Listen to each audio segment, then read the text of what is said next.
If history teaches us anything, it's that war changes everything.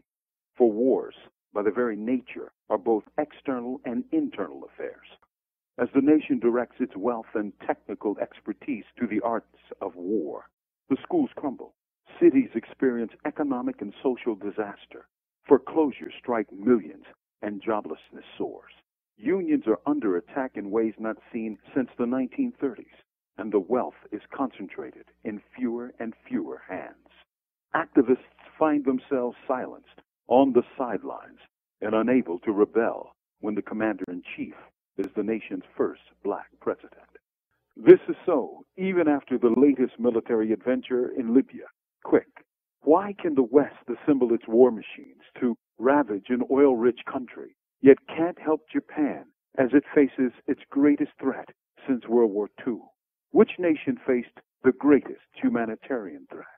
There will come a time when generations hence will look back with something like incomprehension, as we now do slavery.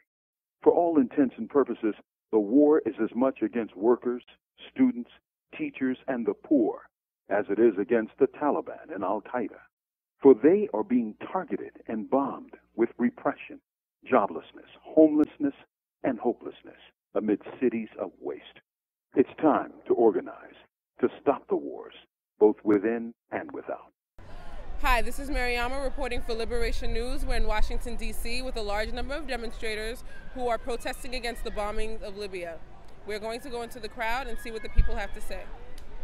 The main reason why I'm here today is to protest against the bombs in Libya.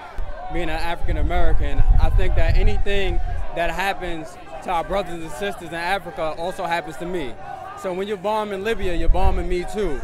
So I'm here in today's protest, one, because my interest as a New York City public school teacher lies in the money that is being misspent or wasted in killing innocent people in other countries.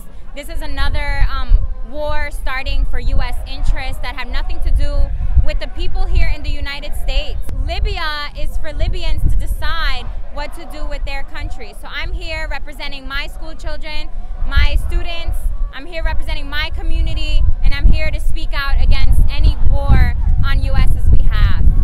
I think it's crazy how, Obama has a press conference about how the unemployment rate has risen and there was, such a lack of jobs developed last month, but yet makes no mention of the money that's being funded to support these illegal wars abroad. No mention of where that money is going. No mention of why the unemployment rate is where it is. I think it's wrong that we're going over to the motherland and bombing innocent children, bombing schools, while we over here suffering, and too much money is being spent on war right now. And I feel that right now Obama is a letdown, seriously, because when he came in office, we're supposed to see all the change, but the only change we've seen that he picked up from Bush and made things worse.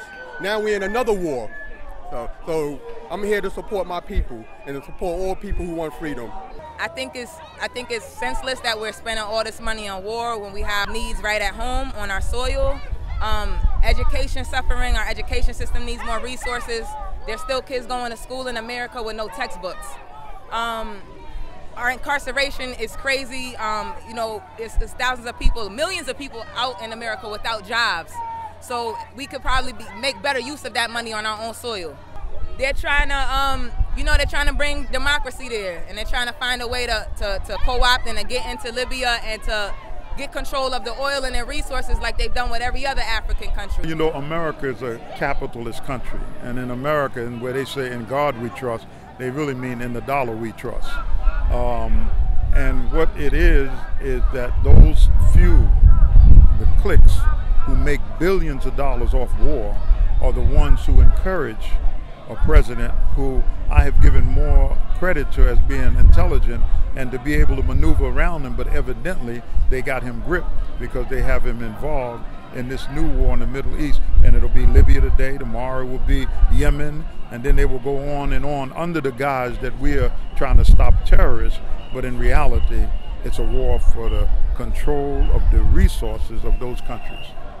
So, there you have it, folks. The common consensus among the demonstrators out here today is that the U.S. and NATO intervention in Libya is illegal. The millions of dollars being spent on missiles could be spent right here within our communities in D.C., New York, and across the nation.